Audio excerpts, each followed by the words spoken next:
Zoning Commission meeting for Thursday, June 3rd, 2021 to order. May we have roll call, please? Commissioner Kraus. Here. Commissioner Sartor. Here. Vice Chair Keating. Here. Chair Bash. Here. Commissioner Rosenbaum. Here. Commissioner Smith. Here. Commissioner Chapman. Here. We have a quorum. Thank you. Will you all please stand for the Pledge of Allegiance? I pledge allegiance to the flag of the United States of America and to the republic for which it stands, one nation, under God, indivisible, with liberty and justice for all. Director Boyd, do we have current events and reports? Chair Bash, members of the commission, good evening. Nothing to report this evening. Thank you. At this time, it's called to the public for any item that is not on the agenda. Madam Secretary, do we have anybody that wishes to speak? Yes, Chair. William Harris. William Harris here this evening? William Harris did submit a comment online. I will go ahead and read that into the record now. Please. William Harris, Surprise, Arizona. Members of the Planning and Zoning Commission, please do not approve the rezoning of the land for Enclave Point Apartments at 163rd Avenue and Happy Valley Road. These apartments do not fit in the area of Desert Oasis. I'm sure there are better areas for the apartments in Surprise. Please, if you lived in this area, would you really want this to happen? Thanks, William Harris. Thank you. Is there anybody else who would like to address the commission? Hearing none, I'll close the public hearing on non-agenda items. We will move on to the regular agenda, the consent agenda. Madam Secretary. Item 1, consideration and action pertaining to approval of the May 20th, 2021 Planning and Zoning Commission meeting minutes. I move to approve. Second. It's been moved and seconded. We'll have a roll call vote. Commissioner Kraus. 4. Commissioner Sartor. 4. Vice Chair Keating. 4. Chair Bash. Abstain. Commissioner Rosenbaum. 4. Commissioner Smith. 4. Commissioner Chapman. 4. Motion passes with 6 votes in favor. Thank you. We'll move to the regular agenda items requiring a public hearing. Madam Secretary, if you'll read item 2. Consideration and action to approve or disapprove a conditional use permit, use only, to allow a new CBD coffee facility on Lot 3 of Sierra Montana Crossings, generally located south of Greenway Road and west of Cotton Lane, case FS 20-730. It's all yours. All right. Good evening, Chairman, Commissioners. So the item before you is a use-only permit for CBD coffee over in Sierra Montana. This is in the partially developed area south and west of Cotton and Greenway on about a little less than 0.2 acres. The area, as you know, is partially developed, and the property that we're talking about sits within this area, within this parcel here, in an already established building. The original site plan showed that parcel as being a bank. Then there was an amendment to that site plan, which created the existing condition. And what we are looking at is that end use, the end cap, if you will, of that existing building. And it is, as I say, it's a use-only permit. And it's been evaluated against Title 17. Which says that it must be separated from residential zoning by 50 feet, and also that the site shall not be less than 12,000 square feet. We also evaluated, even though it's not required, it's also been evaluated against the SUDC, and it meets all 7 of those requirements as well. So the applicant did hold a neighborhood outreach meeting on March 22nd. I don't recall that anybody was there to speak on that. And our recommendation is for approval subject to stipulations A and B, and I'd be happy to answer any questions. And we also have members from the developer and applicant and on site to answer any questions. This does require a public hearing. Is there anybody in the audience that would like to speak on this item? Hearing none, we will close the public hearing. Commissioners, any questions? Hearing no questions, I'll call for the motion. I move to approve the conditional use permit, use only, to allow for a new CBD coffee location on Lot 3 of Sierra Montana Crossing, generally located south of Greenway Road, west of Cotton Lane, subject to stipulations A through B. Second. It's been moved and seconded. We'll have a roll call vote. Commissioner Kraus, 4. Commissioner Sartor, Chair Bash, 4. Vice Chair Keating, 4. Commissioner Rosenbaum, 4. Commissioner Smith, 4. Commissioner Chapman. 4. Motion passes with 7 votes in favor. Thank you. We'll move on to item 3, which is regular agenda item, non-public hearing. And Mr. Kufis, or excuse me, if you'll read the item. Consideration and action to approve or disapprove a site plan for bungalows at Bell and Saraval, generally located south of Bell Road between Saraval Avenue and Sunrise Boulevard. Case FS 20-776. Mr. Kufis. Chairman, Commissioners. So this is the site plan for the bungalows at Bell and Saraval. You'll recall that there was an amendment to the PAD that went some time ago. I don't remember exactly when, but it covers this area roughly. It's obviously south of Bell Road and east of Saraval, between Saraval and Sunrise Boulevard, and then touches along Vista Ranch Road on the southeast. Zooming into it a little bit tighter, you get a little better sense of the actual subject property. And then on Tuesday, there was actually a final plat that went to City Council and got approved. And that final plat combined these 5 lots and then actually added 8 feet of right-of-way along this outer edge along Sunrise, as well as a little bit of a little kick right here, just to kind of make the geometry work better at this bottom end. But that final plat was approved on Tuesday evening. So we're looking at a site plan, and we've got there's, I forget the total number of units. I apologize. I meant to do that, and I totally missed it. But in terms of the parking, the applicant, the zoning code would require 687 parking spaces. They provided 758, and those are arranged in a variety of canopies. 256 canopy spaces are covered but not enclosed. Then there are 90 garage parking spaces which are fully enclosed, and then 14 accessible. And then what's left over is 398 that are uncovered parking spaces, and they're all dispersed throughout the site.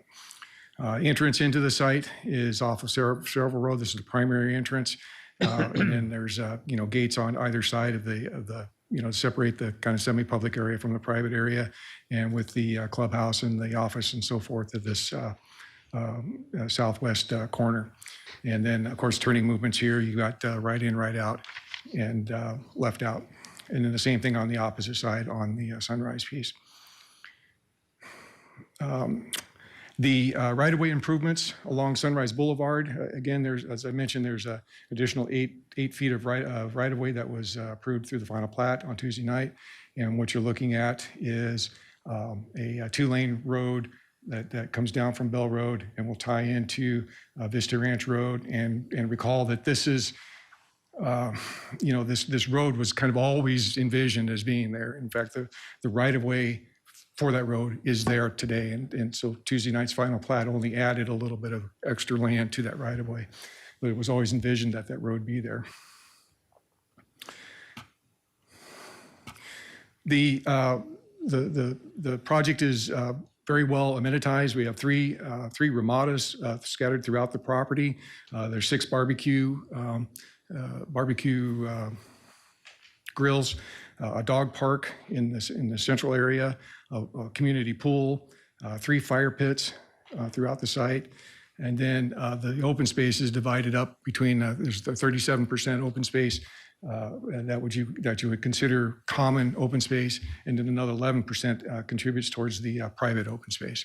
So each one of these individual units has their own private backyard, which is what we see always in these bungalow type projects. So looking on the south, just to give you an idea of the relationship between these buildings, and I have some elevations that I'll show you in a minute. But so these buildings that are along this southern edge, there's a 20-foot setback, so they would be set back from 20 feet from the existing from the existing north property lines of the subdivision to the immediate south.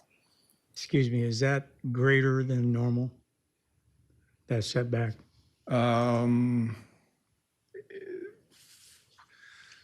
It seems to be about par, actually. So, yeah.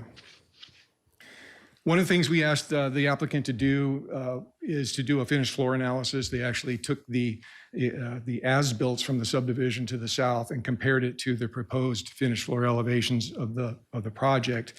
And so it's a little hard to see at this scale, but they're very close to being similar. In a couple of spots, it drops a little bit, and then a couple of spots, it kind of raises up a little bit, the finished floor elevation, but we're not talking about a huge, drastic situation where the new houses or the new bungalows are looking down into the yards of the neighboring properties. They're all pretty close.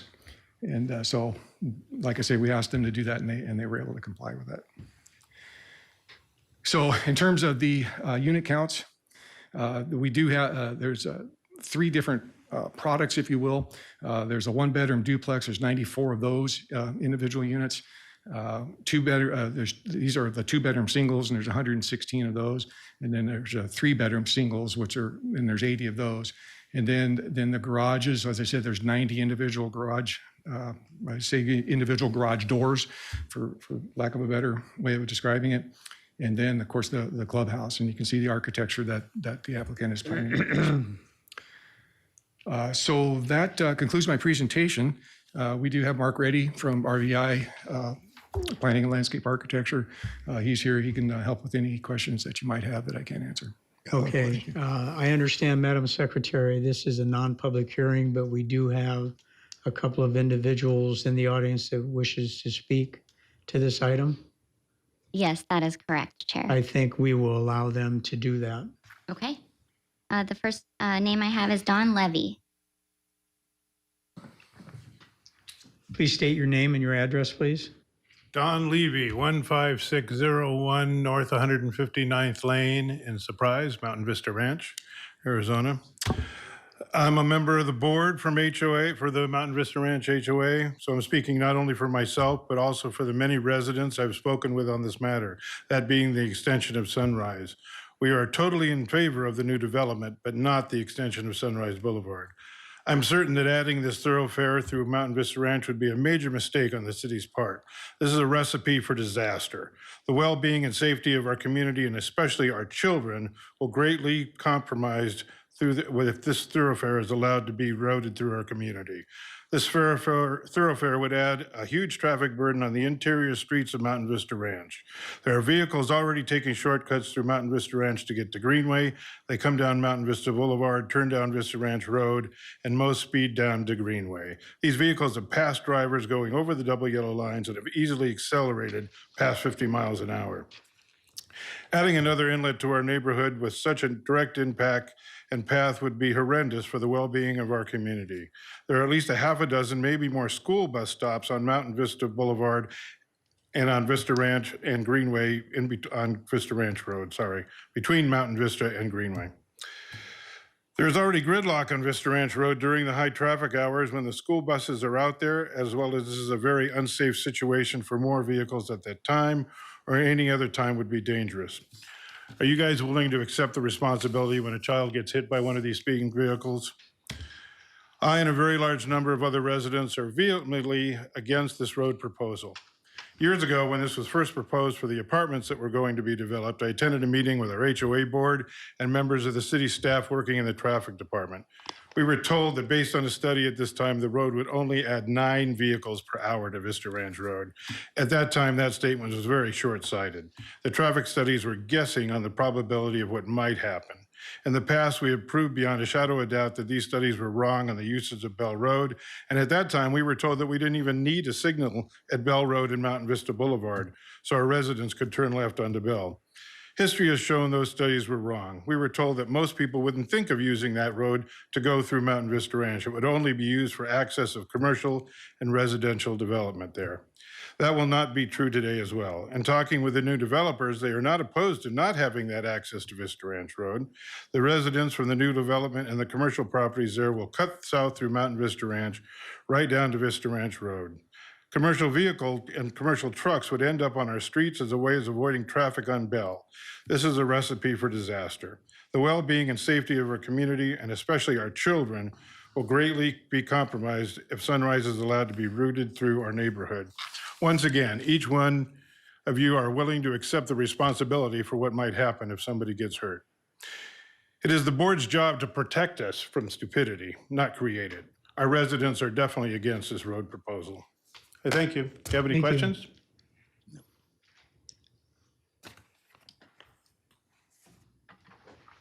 Next, I have Wayne Tuttle.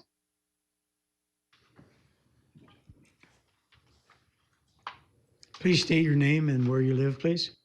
Wayne Tuttle, 16928 North 160th Avenue, Surprise, Arizona. I am the president of the Mountain Vista Ranch Homeowners Association. I'm a former planning and zoning commissioner. I sat there. I served on the revitalization committee, the census committee, and a number of other committees. Surprise, I've been here 25 years and I've been invested a lot of time and effort into this. Twice we've been here before. The last time we actually had this change to a roundabout at that entrance on the east side because of the safety issues. I don't know how familiar any of you are. If you've been out there, you've looked where this road comes out. It's in a curvature 150 feet from a bus stop. When Mountain Vista Ranch was created 25 years ago, the city of Surprise put sidewalks only on one side of the street. So you know where the sidewalk is right there. It's right where that road goes through. It's the bicycle lane, and it's in a curve with homeowner walls on the one side that give you kind of a blind area. It's just, and I hate to quote Don on that, he did that a couple times, but recipe for disaster. Someone's going to be hurt. But the thing that made it last time why we did the roundabout is if the road doesn't continue through to Vista Ranch Road, no one ever gets hurt. It's just zero risk. We never have that risk. The risk that we've never had in 25 years just doesn't happen. We love the Bungalows project. We took a 2-3-story apartment, high density. We got it into a single-story apartment community. It looks nice, everything across the board. It's just the proposal of that road. And I would state, lastly here, if that road really needed to go through in the last 25 years, because it's been there, if you gentlemen are familiar with it, it's paved 3/4. We would have put that last 200 feet in there 10, 15, 20 years ago. It hasn't been done. And there's a reason, because every time we've come to this juncture, we've used common sense and reason on these type of things. I think Don summed up so much of it just properly. So I can't wait to see your vote this evening. Thank you, gentlemen, for your time. Thank you. Thank you all for your comments. Commissioners, any comments? I have a question. Mitchell? On the parking, was there any guest parking in this particular area? So Chairman, Commissioners, the guest parking, there isn't a line item for guest parking really set up. It doesn't say you have to provide so many resident parking and so many guest parking. The ratios that are set up in the code assume a certain amount of guest parking.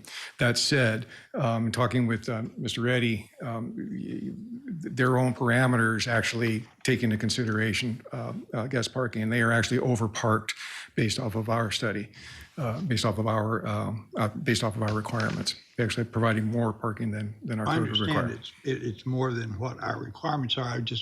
Is there any designated area where guests park, or do they just come in and hopefully they find something? I'll defer to Mark.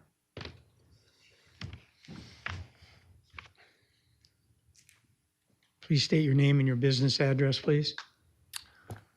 Good evening, Mark Reddy with RVI, 120 South Ash Avenue, Tempe. Mr. Chairman, related to the parking, so my client has developed several of these around the state of Arizona, and they've done not only a lot of market studies, but a lot of analysis on what the parking requirements and what the needs are based on the current built communities that they have, and we've modified our parking requirements over time. So there's two things that we do when we look at parking. The first thing we do is we look at what the city requirement is The second thing that we do is we have our own internal standard to make sure that we have enough parking for all of our residents and all of our visitors. And the formula that we've come up with that's worked well is 1.1 parking spaces per bedroom. And that accommodates for all of the residents and visitors and provides ample parking throughout the project. This particular project exceeds our own requirements. We have about 1.15 parking spaces per unit. So we're over what our maximum requirement is in terms of what we need to accommodate all of the parking for our community. So we're about 80 spaces over the city's requirement, and we're about 30 spaces over our own internal requirement. So we do have plenty of parking. And the way that the parking is distributed is every single residential unit has one shaded space that's within a very close distance of that unit. And so when we locate our shaded parking spaces in our garages, we go through a fairly detailed analysis of looking at every single unit and what space that unit is going to be assigned to so that the walking distance to that unit is as close as it can be. All of the rest of the parking spaces are spread out throughout the entire community. So the way that works is that it kind of evens out over time. You may not get the spot immediately in front of the unit, but there will be a spot within close proximity to the unit based on the distribution of all of the parking as it relates to the units themselves. Point of clarification, initially you said your standard was 1.1 per bedroom. Correct. And then when you said on this one, it's 1.5 per unit. Sorry, 1.15 per bedroom is what our actual unit count is. So I apologize for misspeaking. Correct. 1.05 to 1.1 is our target, and this project is at 1.15. So we're actually above the high end of our target in terms of what we need to park. So our clients will find 1.05 is acceptable. 1.10 is about typically where they want to be. They don't want to overpark it too much, but in this case, we're a little bit overparked just the way the site plan worked out. Did that answer your question, Commissioner Smith? Not satisfactory, but I understand what he says. I mean, if you have a one-bedroom unit, and you have two people that work, they typically have two cars. That's all I got to say. Commissioner Rosenbaum? I was wondering if a traffic study has been done by the city staff on Sunrise Boulevard. We did do a traffic study that was sealed by a registered engineer. It was submitted to the city and they reviewed it and approved it. The other thing that I would mention, and I guess I can mention this because it came up, is that the plat for this project was approved by City Council on Monday.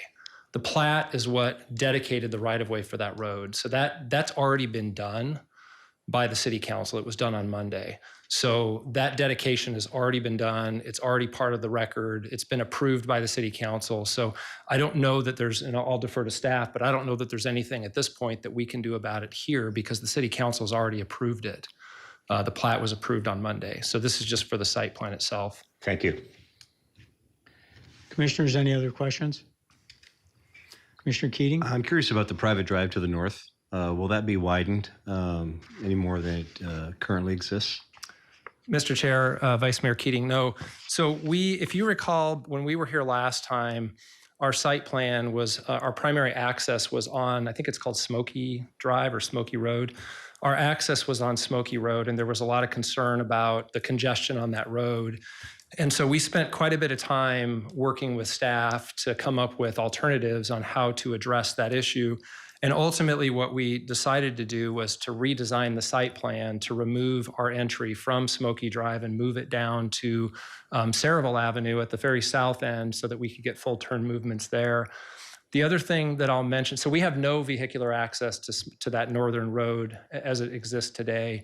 The other thing that I will mention is the last time I was here, I didn't have answers because our clients didn't own the land. They closed on the property 2 days ago. And as part of that closing, they got all of the covenants and restrictions and the CC&Rs for that community. And there is, I want to make sure I get this correct, there's a declaration of covenants and restrictions on all of the commercial properties that designate that road as a private access road only. And there's a provision in that code that requires every lot must provide sufficient parking on their respective lot to accommodate their employees and their customers. So they're not allowed to park on that road. They're doing it illegally. And so what we've talked with staff about is that we're happy to provide no parking signs. We're doing the landscape and the sidewalk improvements, but there was never an intent for anybody to park on that road, and the covenants and the restrictions that are affiliated with every property owner restrict them from doing that. It requires that they provide parking on site. I know that the funeral facility that's there, in order for them to meet their parking requirement, they had to buy a parcel. And you see that little notch out on our northeast corner. They own that parcel, but they never did anything to it. They never improved it. They park on the street. They're not supposed to do that. They're supposed to improve that lot, and they park on that lot.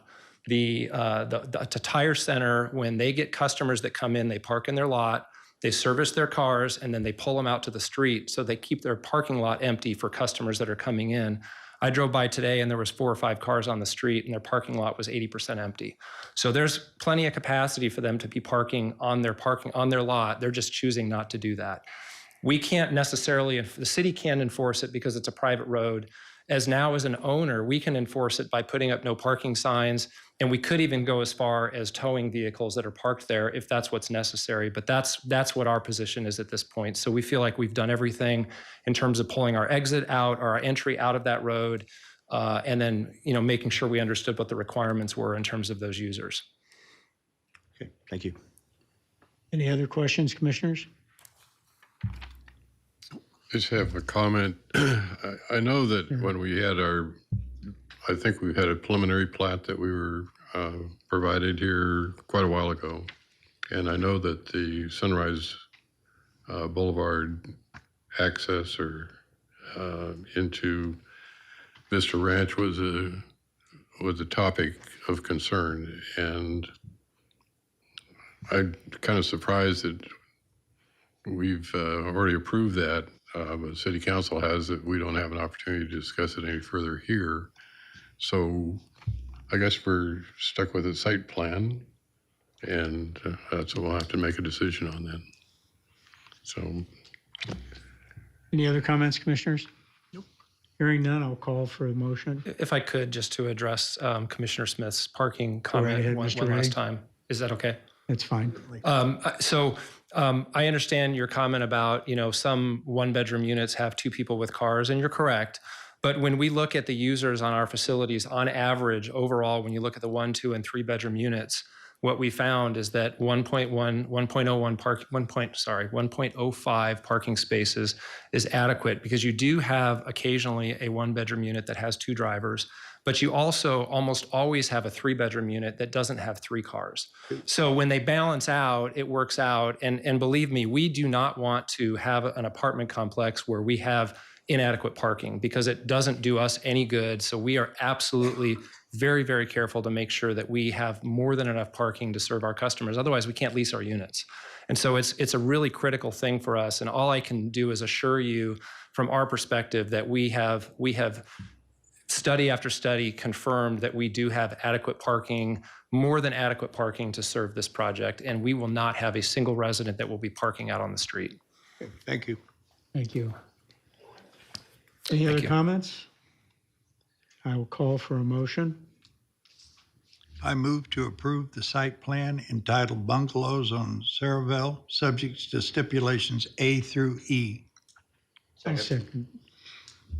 Been moved and second. We'll have roll call vote. Commissioner Krause, 4. Commissioner Sartor, Vice Chair Keating, 4. Chair Bash, 4. Commissioner Rosenbaum, 4. Commissioner Smith, 4. Commissioner Chapman. 4. Motion passes with 7 votes in favor. Thank you very much. We will move on to regular agenda item, no public hearing, item number 4. Consideration and action to approve or disapprove a proposed site plan to allow a new office and warehouse facility on Lot 62 of Skyway Business Park 2, generally located south of Cactus Road and west of Dysart Road, case FS 20-439. Mr. Koufax. Chairman and Commissioners, we're looking here at a site plan for Skyway Commons Building B, located roughly south of Cactus Road on the west side of Dysart. The area is 2.3 acres. And you actually saw a related project about a month ago, just slightly to the south. So the property we're looking at here is this piece outlined in red. So access to the site is, you have a full access right along the northern edge, with north being to the right on this drawing, and then right in, right out on the southern access point. And then parking, we've got required is 54 spaces required, 99 provided. And then on the back, this will show up on the elevations, but there are actually a series of loading bays along the back. They're not semi-truck bays, they're just large roll-up doors. And then, of course, the pedestrian connectivity through the site. The elevations are here as shown, and of course, this is that rear elevation. You can see the roll-up doors along that backside. So they're not, like I say, they're not really semi-bays. They're just loading doors. And then if we look at where the address goes in that northeast corner of the building, and then the letters in this condition, I spoke with fire actually before this. The requirement would be for a 15-inch high letter with a 4-inch stroke based off of the distance from the face of that building to the street. And then there are some trees in that corner right in through here. So we've got some Palo Verde trees right along this cluster right through here, and then some catalpas along this edge right in through here. So that might give you a little idea of how that looks. Again, it's pretty straightforward. Recommendation for approval subject to stipulations A through E. I'd be happy to answer any questions. Thank And you. we do have the applicant here as well. Commissioners, any questions? Hearing none, I will call for a motion. I'll move to approve the site plan for the Skyway Commons Phase 2, Building B, subject to stipulations A through E. Second. It's been moved and seconded. We'll have a roll call vote. Commissioner Kraus, 4. Commissioner Sartor, 4. Vice Chair Keating, 4. Chair Bash, 4. Commissioner Rosenbaum, 4. Commissioner Smith, 4. Commissioner Chapman. 4. Motion passes with 7 votes in favor. Thank you. That concludes our regular meeting. Do we have any other business or future agenda items that we would like to discuss? Commissioner. Chair Bash, I will Bass. not be in attendance the next meeting. I'll be out of town. Thank you for notifying us. Any other questions? I will entertain a motion for adjournment. So moved. Second. It's been moved and seconded. All those in favor, say aye. Aye. Aye. Opposed, same sign. Meeting's adjourned.